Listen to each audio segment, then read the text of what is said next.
Científicos descubrieron a Dios mediante experimentos aterradores de partículas. Yo fui uno de ellos. La verdad es que nunca me ha interesado mucho la religión. Quiero decir, es interesante y todo, las antiguas parábolas y las reflexiones filosóficas de personas que viven a 2 milenios de distancia del presente. Disfruto especialmente de los libros apócrifos y de la obra magna de la Biblia, el Apocalipsis, aunque solo sea por sus historias interesantes. Incluso a algunos de los preceptos les gusta el énfasis en los fuertes lazos familiares y la estatura moral, con lo que me puedo identificar, pero en términos de una entidad gigante omnipresente que creó todo, y sin embargo, nos ama incondicionalmente y observa cada uno de nuestros movimientos desde planos invisibles. Sí, no sé nada de eso. Todavía no me adhiero a ninguna doctrina religiosa en particular, pero sabiendo lo que sé ahora, bueno, digamos que el título de ateo sería un poco engañoso. Apostar por ese bando contradeciría todos mis principios del método científico y la observación de primera mano. Por más que lo intente, no puedo negar ni refutar de buena fe lo que yo mismo presencié. Llamar Dios a todo lo que descubrimos puede resultar un poco correctivo o inexacto, pero no se puede negar que encontramos algo. La ciencia se ha convertido a veces en una especie de institución monolítica e infalible, que sufre el ostracismo de los conceptos marginales que no consiguen romper el bloqueo egoísta. Con demasiada frecuencia, se la utiliza como as bajo la manga para negar todo lo que no se asimila a la narrativa dominante. Con demasiada frecuencia se desbaratan afirmaciones extravagantes porque no existen parámetros para digerirlas adecuadamente. A pesar de todo lo bueno que ha aportado, la ciencia todavía no es y nunca será un absoluto. Nada lo es. La ausencia de pruebas no es prueba de la ausencia, y lo que ocurrió allí, en ese laboratorio en las profundidades de las calles heladas de Estocolmo, ahora es un testimonio en mi vida de todas las aventuras que la humanidad aún no ha emprendido. Sirve como un ancla, y si alguna vez me encuentro a la deriva en los mares dichosos de la disonancia cognitiva, está ahí para recordarme lo pequeño e ingenuo que soy en realidad. Me gradué en la UCLA con una licenciatura en física y se me presentó una oportunidad increíble. Uno de mis profesores me había recomendado y un laboratorio de Estocolmo se puso en contacto conmigo para ofrecerme una pasantía. Al parecer, les impresionó mi tesis, que profundizaba en el tema de la teoría de cuerdas y la aplicación matemática a los procesos universales. Por supuesto, acepté la oferta sin dudarlo un segundo. De allí abandoné mi estilo de vida californiano para trasladarme al otro lado del mundo, al gélido norte de Suecia. No estaba preparada para el frío. Pasé la mayor parte de mis veranos en bikini, retosando en las playas de arena de Santa Mónica y descansando al sol. Suecia bien podría haber sido otro planeta. Las temperaturas caían en picado hasta los 30 grados bajo cero en invierno. Sin embargo, por suerte para mí, tuve una maravillosa familia anfitriona que me ayudó a aclimatarme e integrarme en el Valhalla. Me incorporaron al equipo y poco a poco comencé el arduo proceso de integrarme al grupo. Todos eran increíblemente amables y acogedores, pero aún así la sensación de sentirme lamentablemente superado por mis colegas era tan intensa como la brea. El proyecto estaba formado por más de 50 hombres y mujeres, todos ellos de los mejores que el mundo tenía para ofrecer. Procedían de Alemania, Japón, Polonia, Hong Kong, Corea del Sur y muchos otros estados soberanos. Era un crisol de algunas de las mentes más brillantes que el mundo tenía para ofrecer. Verlos en su elemento y maravillarse de la forma en que sus mentes superaban temas estúpidos para adentrarse directamente en la corteza de la realidad era algo totalmente increíble y más que un poco intimidante. El objetivo explícito de la coalición era estudiar el comportamiento de las partículas y el reino subatómico para descifrar mejor el complejo mundo de las matrices de energía teóricas. Por extensión, el grupo también asignó recursos para desarrollar herramientas para observar y descifrar la hipótesis del entrelazamiento cuántico y la teoría de cuerdas antes mencionada. Estos principios todavía estaban en pañales en ese momento, y ninguno de nosotros podría haber imaginado la enorme magnitud de las cosas que estaban por venir. El laboratorio tenía su propio acelerador de partículas, con el que estuve obsesionado desde el primer día. Sin embargo, la mayoría de los datos concretos se transmitían desde el laboratorio de Ginebra, sede del Gran Colisionador de Hadrones. Incluso pude ver la magnífica máquina en persona en algunas ocasiones. Una cosa que siempre me ha sorprendido es la cantidad de increíbles logros que se pueden alcanzar cuando la búsqueda del conocimiento es la guía. Sin embargo, también es cierto lo opuesto, ya que la curiosidad, sin empatía con demasiada frecuencia, da lugar a crímenes contra la humanidad. Como ya sabrás, el Gran Colisionador de Hadrones fue la primera máquina capaz de sintetizar la partícula conocida como bosón de Higgs. La máquina es un acelerador de partículas construido en un bucle de 27 kilómetros. Utiliza un estado de vacío perpetuo y una temperatura más fría que la del espacio exterior para acelerar las partículas hasta el 99% de la velocidad de la luz.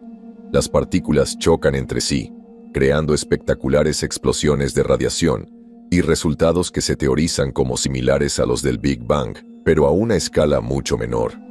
También es a través de este proceso que se puede sintetizar el infame bosón de Higgs. Algunos la llaman la partícula de Dios, pero a muchos físicos no les gusta el apelativo de omnipotente. Sin embargo, en cierto modo es adecuada, ya que es ubicua y puede manifestarse o desmaterializarse espontáneamente a través de procesos que aún no se comprenden del todo. Es una especie de puente entre la materia y la antimateria. La entidad que une lo etéreo con lo corpóreo. Es el lugar entre la luz y la oscuridad, difícil de definir, ya que cuando la luz termina, comienza la sombra y viceversa. El momento exacto de la intersección es difícil de precisar, pero hay un momento definitivo, y ese momento es el bosón de Higgs. En un principio se creía que la materia solo podía existir en un lugar a la vez, pero la prueba de la rendija de partículas de nuestros progenitores demostró lo contrario. Se utilizó un acelerador de partículas para expulsar protones entre una de dos rendijas microscópicas. Naturalmente, supusieron que los protones pasarían por la rendija A o la rendija B, y cuando se observó directamente su premisa, se corroboró. Sin embargo, cuando instalaron un fondo de impresión para evitar la observación directa, notaron un detalle peculiar. Las partículas producían lo que se conoce como una onda, o patrón de interferencia en la impresión, como las ondulaciones en un estanque. Esto significaba que las partículas interferían entre sí mientras pasaban simultáneamente por ambas rendijas y por ninguna. Al principio se pensó que era un falso negativo y una absoluta imposibilidad, pero miles de experimentos repetidos llegaron a la misma conclusión. Ya no había forma de negarlo. La materia puede existir en más de un lugar a la vez, y la realidad se altera simplemente al percibirla. El mundo de la física de partículas es extraño, y apenas hemos empezado a vislumbrar su majestuosidad. A veces puede incluso obligarnos a suspender nuestra limitada comprensión humana de las cosas, a contemplar cosas que están más allá de la comprensión de nuestra mente. Esta idea era el tabernáculo de todo lo que el grupo estaba tratando de lograr: desentrañar los misterios del universo subatómico y comprender mejor la realidad misma. El grupo recibió una financiación exorbitante y se le proporcionó equipo de última generación gracias a generosos donantes de todo el mundo. Mis contemporáneos y yo comenzamos a estudiar los procesos de nuevo desde cero. Esto consistió principalmente en monitorear la naturaleza de los protones y probar el mismo proceso una y otra vez hasta la saciedad. El progreso fue lento y pronto cometimos muchos fracasos y errores, pero no se puede construir una casa sin talar algunos árboles. Nos llevó años descifrar parte de la fórmula, pero finalmente aprendimos que el comportamiento de estas partículas podía predecirse bajo ciertas premisas. También podían, hasta cierto punto, ser dirigidas, programadas para habitar lugares separados al mismo tiempo, dándoles la capacidad percibida de existir en dos lugares a la vez. Sin embargo, en realidad era más parecido a una transferencia de ubicación a través de rendijas microscópicas en el bosón de Higgs. Nos dimos cuenta de que no era una cuestión de viajar hacia sino de viajar a través del tejido del espacio mismo, con estímulos eléctricos y geosincronización basada en coordenadas. Se podrían manipular estas partículas para que se transfirieran de una ubicación a otra más rápido que un abrir y cerrar de ojos. La máquina utilizada era primitiva en comparación con las iteraciones posteriores, pero no perdimos de vista su verdadero potencial ni por un momento. Pasó el tiempo y la técnica se fue perfeccionando, sobre todo en lo que se refiere a la posibilidad de transportar partículas a distancia. Al principio se trataba de unos pocos nanómetros, pero con el tiempo pudimos transportar partículas a varios metros de distancia. Fue a través de este proceso que se idearon los primeros planos de un tipo de máquina completamente nuevo. Se suponía que sería una máquina distinta a todas las anteriores. En lugar de enviar estímulos eléctricos a través de circuitos y cables, se transferirían directamente de un lugar a otro. La energía se transportaría de forma inalámbrica a través del espacio. Esto mejoró enormemente las capacidades informáticas y permitió que la máquina actuara mucho más rápido que cualquier otra cosa vista hasta entonces. Los ideales iniciales para la máquina eran, en el mejor de los casos, escépticos, pero con el tiempo se hizo evidente la verdadera importancia de su potencial. Cuando se combinó con un procesador y una interfaz digital adecuados, pronto comenzó a decodificar el cifrado y a traducir códigos matemáticos en una fracción del tiempo de cualquier cosa vista hasta entonces. Pero no se detuvo allí. Con un convertidor binario, no pasó mucho tiempo hasta que la propia fisiología humana fue descifrada y convertida en pequeños y prácticos anagramas y fórmulas simplistas. Esto pronto le dio a la máquina la capacidad de replicar tejidos y órganos humanos a partir de células madre fetales. Cuando se le daba biomasa cruda, podía fabricar un corazón o un pulmón duplicados, que eran genéticamente indistinguibles del ADN del donante. En una ocasión, la máquina incluso logró regenerar el brazo de un veterano de guerra amputado. La mayoría de nosotros pensábamos que no podía funcionar, que las terminaciones nerviosas de los brazos del hombre no podrían ser resucitadas después de tanto tiempo. Pero después de 17 horas de cirugía, cuando vi al veterinario mover sus nuevos dedos por primera vez después del trasplante y la reanimación celular, supe que habíamos descubierto algo especial. También se descubrieron enfermedades y deformidades que se podían observar a nivel molecular y erradicar antes de la gestación. Se podía reprogramar genéticamente un virus o una cepa bacteriana para que se atacara y destruyera a sí mismo en lugar de a su huésped. El virus del papiloma humano, el SIDA, la peste negra, el resfriado común, la faringitis estreptocócica, la gonorrea. Ninguno de ellos tenía la más mínima posibilidad de éxito frente al poder incomparable de la máquina. Incluso podría reprogramar el ADN humano en proporciones deseadas, eliminando cromosomas adicionales y restaurando vías neuronales para revertir enfermedades cognitivas entrópicas, como la demencia y el Parkinson. Incluso enfermedades prenatales, como la parálisis cerebral y la microcefalia, estaban en proceso de ser prácticamente erradicadas. No se trataba simplemente de material orgánico. La máquina podía tomar un bloque de carbono y alterar sus isótopos para crear carbono 14 y provocar radiactividad. Esto resultó interesante para otras posibilidades energéticas, ya que la máquina demostró el potencial de crear su propia fuente de combustible, pero hubo otro descubrimiento más pertinente.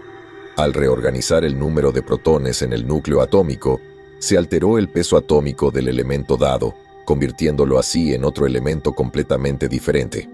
La máquina tenía el poder de cambiar los componentes básicos del universo mismo. Podía convertir el cobre en oro y el bromo en yodo. Creo que fue entonces cuando nos dimos cuenta por primera vez del alcance de lo que habíamos creado.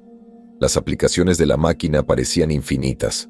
Podía escribir libros, clonar organismos vivos y alterar los elementos que había bajo nuestros pies. Era la piedra filosofal, el santo grial y el ojo que todo lo ve, todo en un pequeño y práctico paquete. El Deus ex machina. Había nacido el primer ordenador cuántico del mundo. Una distinción importante que me gustaría hacer, a pesar de los rumores que prevalecen, es que el ordenador cuántico no era en realidad una IA. Tenía una potencia de cálculo que superaba a casi todo lo demás en la Tierra 1000 veces, y la capacidad de realizar casi cualquier tarea que se le asignara, siempre que se implementaran las adaptaciones necesarias. Por esta razón, no se le permitió tomar decisiones por sí mismo.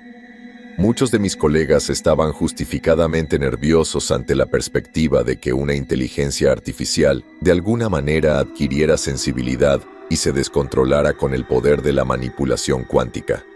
Realmente, no teníamos idea de a dónde nos llevaría nuestra experimentación, por lo que la decisión se tomó desde el principio, para evitar que pensara por sí sola y se volviera como Skynet contra nosotros. El ordenador era una bestia de carga, feliz de realizar cualquier tarea que se le asignara, pero éramos nosotros los que llevábamos las riendas. Fue entonces cuando empezaron los problemas burocráticos.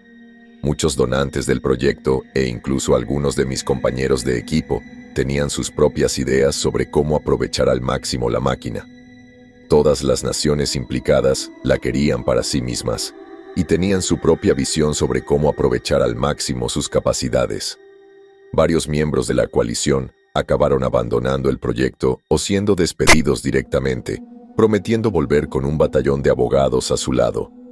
Un hombre incluso fue descubierto intentando sacar datos del laboratorio de contrabando y detenido a la espera de ser procesado. El supervisor del proyecto en ese momento también fue relevado de su cargo. En su lugar, el Dr. Henrik Lundgren asumió el papel de director de operaciones. El Dr. Lundgren es un querido amigo y una mente brillante. Por eso su destino pesa tanto en mi corazón. Es una tragedia lo que le ocurrió, pero no actuaré como si él no fuera responsable de avivar las llamas. Lundgren logró calmar al grupo y unir a una facción dividida de científicos que tenían sus propios objetivos. Tomó la decisión ejecutiva de mantener la computadora en manos del equipo internacional y continuar estudiándola para lograr una replicación óptima y un análisis continuo de los datos. Todos aquellos que no cumplieron con la orden fueron despedidos o expulsados físicamente según fuera necesario.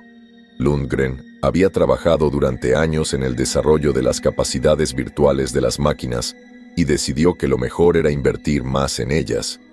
Llevó meses de desarrollo, pero pronto se creó un programa totalmente funcional, al estilo de los Sims.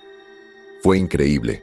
La simulación se modeló para que fuera una copia exacta de nuestro propio mundo y contenía todas las piezas de coordinación dentro de ella, todas las personas, animales y naciones. Luego se desarrollaron aparatos de control aumentados para permitirnos ver la creación de la computadora de primera mano. La simulación que creó fue tan visceral que nadie podía siquiera percibir que estaba en una simulación. Los sujetos de prueba estuvieron expuestos a sus propios seres queridos dentro del programa y no podían distinguirlos de sus contrapartes de la vida real. Incluso probé el programa varias veces. Estaba conectado al monitor a través de una interfaz de corteza neuronal y mi mente se reflejaba en la simulación.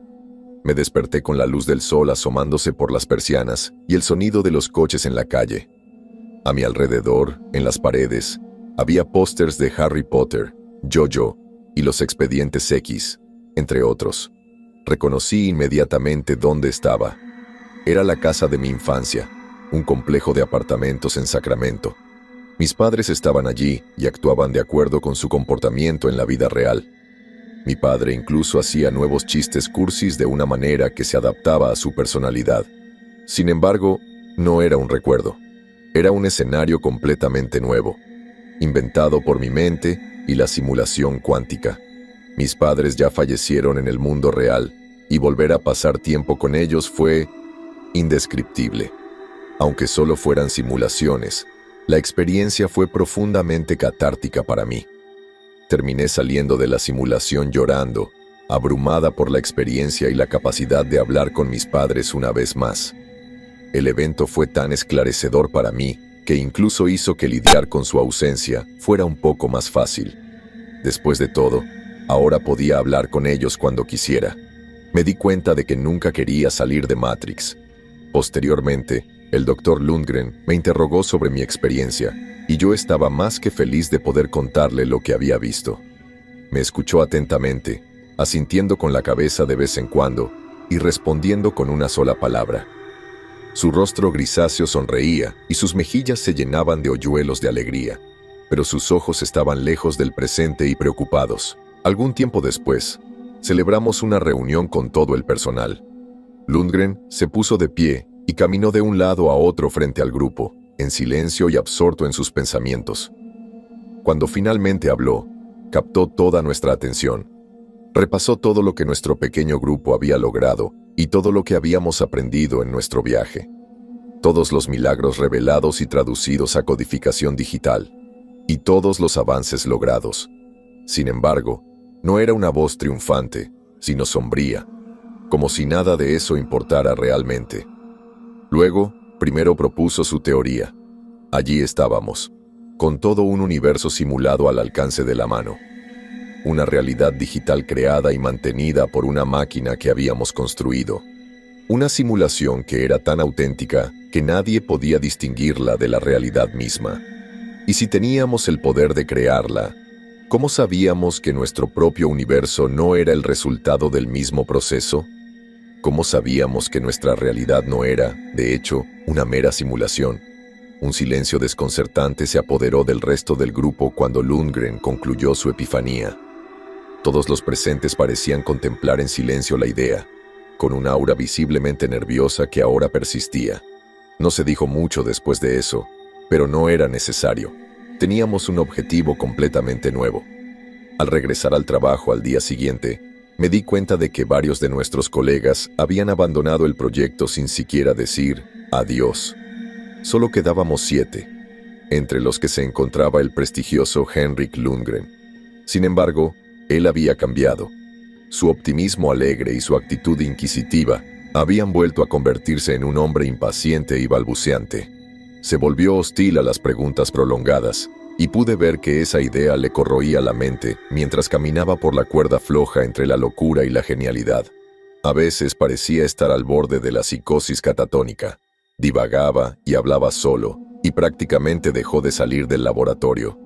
Nos propusimos una nueva tarea: desmontar y poner a prueba la hipótesis de Lundgren, desarrollar la capacidad de traspasar los límites de nuestra supuesta simulación y de ir más allá de nuestra propia realidad para vislumbrar lo que pudiera haber al otro lado. A esas alturas, ya nada más parecía importar. La vida puede ser accidental, la conciencia también, e incluso organismos complejos como los seres humanos pueden ser el resultado de la evolución genética y un poco de suerte.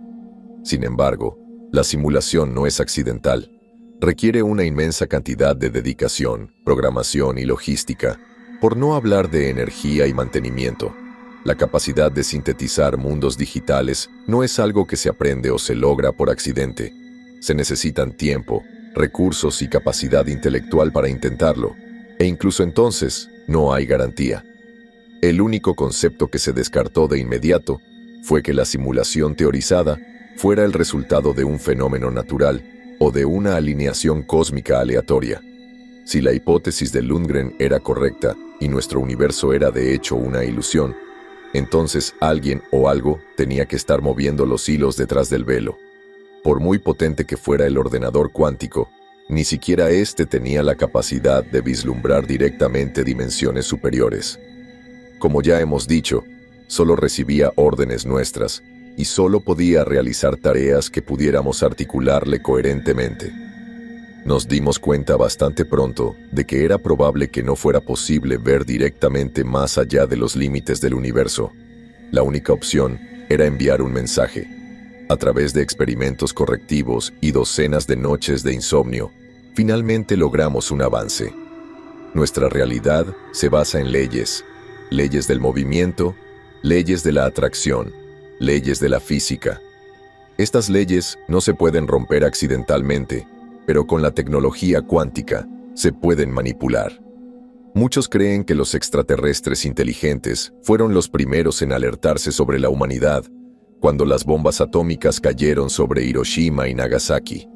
La nuestra era esencialmente la misma idea: demostrar que teníamos la capacidad de trabajar con el mundo cuántico con la esperanza de provocar una respuesta de un ser superior.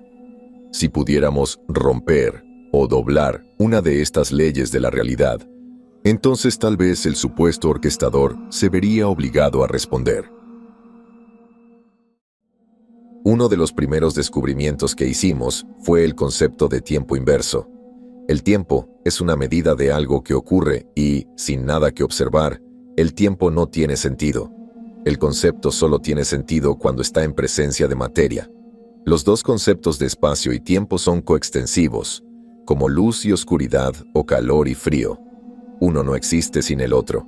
Donde hay espacio hay tiempo, y donde hay tiempo debe haber espacio.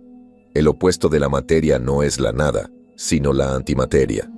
Una verdadera nada o vacío de algo sustancial no existe. No puede existir basándose en la naturaleza de la existencia misma. La antimateria es el material invisible que opera sin ser visto y llena todos los huecos que la materia no llena. Todo ello se mantiene unido por el bosón de Higgs. Si existe un opuesto de la materia, entonces debe existir también un opuesto del tiempo. Toda acción tiene una reacción igual y opuesta, y todas las reacciones deben permanecer proporcionales a la fuerza ejercida. Al utilizar la computadora cuántica, tuvimos la capacidad de enviar protones al pasado, en cierto modo. Podríamos hacer que existieran donde antes no existían, utilizando matrices de energía oscura y superposición de partículas para hacerlos existir en dos lugares a la vez. El descubrimiento se había hecho algún tiempo antes, pero nunca se había probado oficialmente. Estaba restringido y marcado como intransitable, ya que muchos de nuestros clientes estaban legítimamente preocupados por la posibilidad de alterar involuntariamente el pasado. Hacerlo podría crear un efecto mariposa y causar estragos en el presente. Se nos dijo con vehemencia que la experimentación con el tiempo inverso estaba prohibida, pero ahora teníamos una razón legítima para interesarnos. Nos costó un poco convencerlos, pero finalmente tuvimos éxito cuando prometimos revelar el mayor descubrimiento hasta el momento. Los parámetros se establecieron dentro de la computadora y el laboratorio se preparó para la operación. Una sola semilla de Dianthus caryophyllus se colocó en un recipiente reforzado transparente en el centro de la habitación. El espécimen se colocó sobre papel de resina húmedo y varios pequeños zarcillos verdes habían brotado de su cáscara. La idea era invertir el metabolismo simbiótico del sujeto de prueba y hacer que volviera rápidamente al estado de cigoto. La semilla sería dirigida a realizar su ciclo vital al revés, contradiciendo así el flujo natural de la vida y el tiempo. Se terminaron los parámetros y Lundgren se paró junto a la máquina. Nos miró a cada uno de nosotros con una expresión hosca y un brillo nervioso en los ojos. Me miró a mí por último y asentí. Lundgren respiró profundamente, se ajustó las gafas y accionó el interruptor. Inmediatamente, los tentáculos dentro de la semilla comenzaron a retraerse. Poco después desaparecieron dentro de la cáscara y la semilla se encogió hasta el punto en que ya no era visible. La computadora nos alertó de que la tarea se había completado y el silencio descendió sobre la tripulación. Nos quedamos así durante varios segundos hasta que una conmoción en la computadora atrajo nuestra atención. Una serie de luces parpadeantes y sirenas comenzaron a aullar como banshees, indicando algún tipo de error. De repente, la semilla reapareció y comenzó a crecer a un ritmo imposible. Una masa de zarcillos verdes que se retorcían brotó de la cáscara y presionó firmemente contra la caja en cuestión de segundos. Se hinchó en su interior y la cámara se rompió violentamente un momento después, enviando fragmentos de vidrio catapultados por toda la habitación. Conseguí agacharme justo a tiempo, pero otros en el grupo no tuvieron tanta suerte. Un hombre, Reginald Diabeck, recibió un golpe en el cuello con una esquirla. El trozo le abrió un corte en la garganta y le salió un espeso chorro de sangre por la garganta. Se desplomó en el suelo mientras otros acudían en su ayuda. Antes de que pudiéramos llegar hasta él, los apéndices serpentinos de la semilla lo atraparon y se deslizaron por su cuello y abdomen. Diabeck gorgoteó y el terror llenó sus ojos cuando las raíces pitónicas verdes empezaron a constreñirlo. Observé, sin palabras, cómo se cerraba la herida de Diabeck. Su pelo gris se tornó de un marrón oscuro. Las arrugas de su frente y las bolsas debajo de sus ojos se disolvieron en su piel en cuestión de segundos. Los puntos negros y las manchas de la edad en sus mejillas Pronto siguieron su ejemplo. Todos observamos, estupefactos, cómo el proceso continuaba, y Diabek parecía envejecer al revés.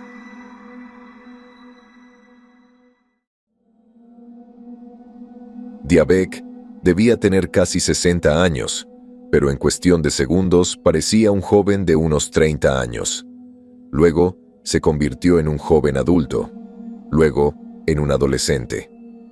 Diabek gritó de terror mientras su voz se quebraba y pasaba de un tono ronco y áspero a un agudo chillido prepúber.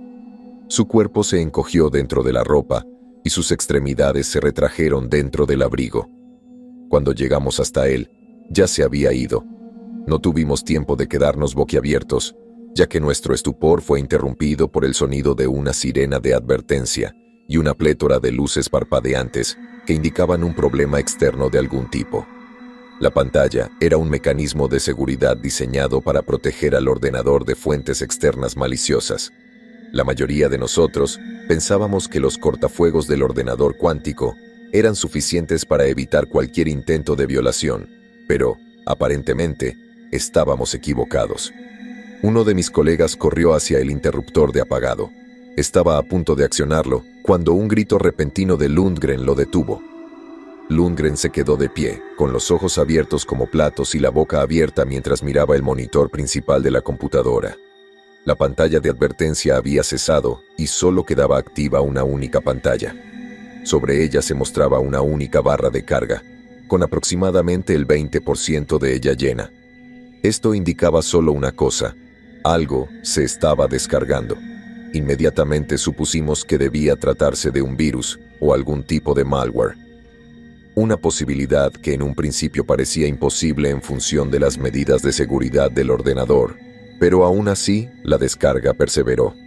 Todos los intentos de restringir la descarga y detener su progreso resultaron inútiles. Nos miramos nerviosos, indecisos entre si desconectar el suministro eléctrico y salvar nuestra creación de una insurgencia hostil, o permitir que continuara hasta el final.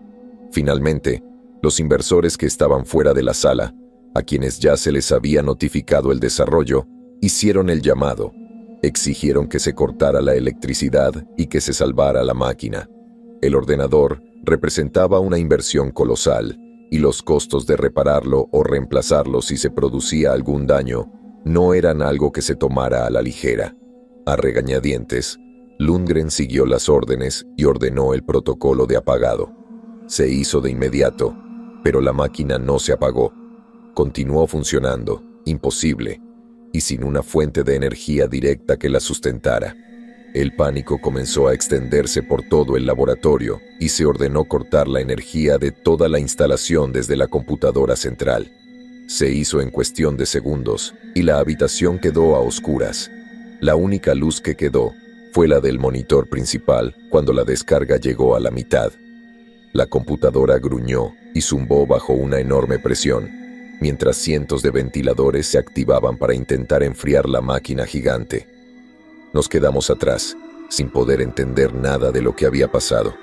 Sencillamente, no había forma de que la máquina permaneciera activa, y sin embargo lo estaba. Seguía llenando la barra de progreso, alimentada por el combustible de alguna fuente externa desconocida. Sin otras soluciones viables a mano, salvo la destrucción física de la propia computadora, no podíamos hacer nada más que esperar la culminación. La descarga terminó varios minutos después, y la habitación quedó a oscuras. Lo pensamos un momento antes de decidir que nuestro único recurso era encender la computadora una vez más. El misterioso archivo pesaba unos impresionantes 100.000 terabytes, suficiente para llenar cientos de discos duros normales, pero solo otra gota en el océano para la computadora cuántica. Una vez que se logró la movilidad total, un único mensaje nunca antes visto llenó la pantalla. Tipo de archivo desconocido. ¿Desea ejecutar el archivo? Todos los intentos de eludir el mensaje fallaron. Rápidamente usamos un programa independiente en otra pantalla para rastrear el origen del archivo, pero fue en vano.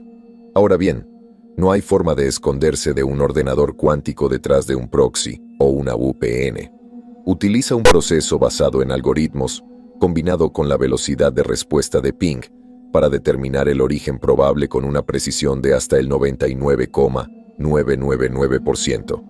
Estamos hablando de un tiempo de respuesta medido en millonésimas de segundo, pero para un ordenador cuántico es tan simple como el abecedario. Claro, se equivoca una vez cada millón de intentos, pero el punto es que siempre tiene una suposición. Sin embargo, esta vez recibimos un nuevo mensaje. No se puede determinar el origen del archivo. Lundgren dio un paso atrás, meditó sobre la situación y se secó las gotas de sudor que le caían por la frente. Sin nada más a nuestra disposición, se dio cuenta de que solo quedaba una opción. Así que dio una última orden. Ábrelo. La computadora comenzó a procesar el archivo, proceso que tardó varios minutos en completarse. Estaba completamente en código binario y finalmente se tradujo en un solo mensaje. Al finalizar, aparecieron 2 palabras en letras blancas en silencio sobre un fondo negro. Nunca pensé que 2 simples palabras pudieran tener efectos tan duraderos en mi psique. Esas 2 palabras me hicieron cuestionar todo lo que creía saber. La computadora se apagó unos momentos después. Todos nos fuimos después de eso. Regresé a casa, abrumado por los acontecimientos, y me fui con una sensación mística de terror en lo más profundo de mi estómago. A la mañana siguiente, recibí una llamada de uno de los inversores. Me informó de que alguien había entrado en el laboratorio a última hora de la noche anterior y había saboteado la operación. El laboratorio fue incendiado y pronto quedó reducido a un montón de cenizas humeantes, y el ordenador cuántico sufrió daños irreparables. Quien lo había hecho poseía una tarjeta de seguridad y parecía conocer el proceso exacto necesario para desmantelar el sistema de rociadores automáticos. La policía detuvo a un único sospechoso, un hombre que parecía un neurótico en medio de una crisis nerviosa maníaca. Fue juzgado y condenado tiempo después y declarado clínicamente demente. Fue enviado a un centro de salud mental en el norte de Suecia, y es allí donde permanece hasta el día de hoy. ¿El nombre de ese hombre? Henrik Lundgren. Nunca he podido evaluar adecuadamente qué fue lo que sucedió ese día. El evento me dejó conmocionada y confundida en más formas de las que podría enumerar. No creo que pueda volver a estar completa alguna vez, simplemente no puedo estarlo. Sé la verdad, la razón de nuestra precaria existencia. Habíamos llegado mucho más allá y algo había respondido a nuestra llamada. No puedo decir si era o no lo que llamaríamos Dios, pero sí diré que, después de lo que vi que le pasó a Diabek y lo que le pasó a Lundgren, no se me ocurre una palabra mejor para describirlo. Creo que Dios es algo que nunca podríamos haber imaginado. Nos tiene a todos en la palma de su mano, y con un simple movimiento de muñeca, dejaríamos de existir. No hay amor, no hay salvación. Solo existe aquello que se encuentra más allá de los márgenes de la realidad. Eso que no tenemos ninguna esperanza de comprender, y mucho menos de combatir. Una cosa también es cierta. Nos está observando y no quiere que nos entrometamos en lo que no nos corresponde ver. Estamos en medio de un océano de mares negros infinitos y no estaba destinado a que viajáramos lejos. Ese mensaje final no podría haber sido más claro y, cada vez que me encuentro a la deriva, recuerdo esas 2 simples palabras transmitidas por la computadora cuántica en sus últimos momentos de vida. No continúen si no quieren ver mi ira.